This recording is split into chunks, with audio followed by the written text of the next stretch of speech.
further down Millbank, and we heard very swiftly about what had happened and came running out to be confronted by the scene of people running away from Parliament up Millbank towards the bridge here. We also, just a few minutes after we came out of the building, saw a silver Jaguar move at speed away from the Parliament and then down Great Peter Street, just down by the side, just off Westminster. We now believe that the Prime Minister, Theresa may well have been inside of that car, and this was her speedy evacuation from the scene. So now what is happening? I mean, to add to what Mark has been saying there, that obviously there is the immediate response to treat those people that are still lying injured at those various pressure points. So on the bridge where the car apparently mounted the pavement, but also at that railing where the car crashed into the railing, as well as in Old Palace Yard itself. So there is the treatment of those people,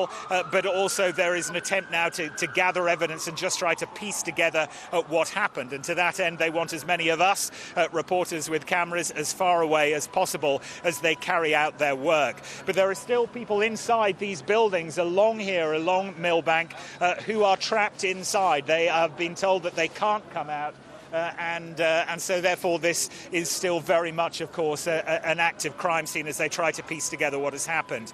We did just see within the last few minutes, Colin, an ambulance that came past here with police, a police escort at the front and at the back, and there is speculation among some of us here at the press as it was going past whether that potentially was the attacker or perhaps someone involved in it, because those police were clearly guarding the ambulance as it left the scene. So as we hear sirens coming from almost every direction, it seems, still obviously an ongoing situation. Now there's a fire engine that's coming down through here. That's the first one we've seen of those, but obviously considerable activity from ambulance and police cars as well.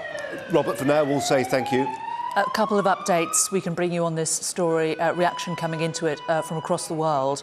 And Sean Spicer, President Trump's press officer, has announced that the President has been briefed on the situation in the UK and is continuing to monitor and be updated on the situation.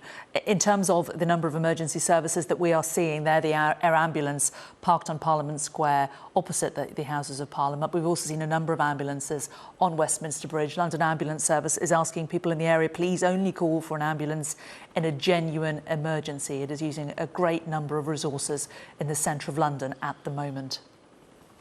We can talk to our Home Affairs editor, Mark White, who's in Westminster now. Mark, there is a working theory as to what's happened here, but obviously, I'm just seeing, for instance, that the police presence at the end of Downing Street's been beefed up. Obviously, the authorities are working to a plan based on the idea they do not know yet whether this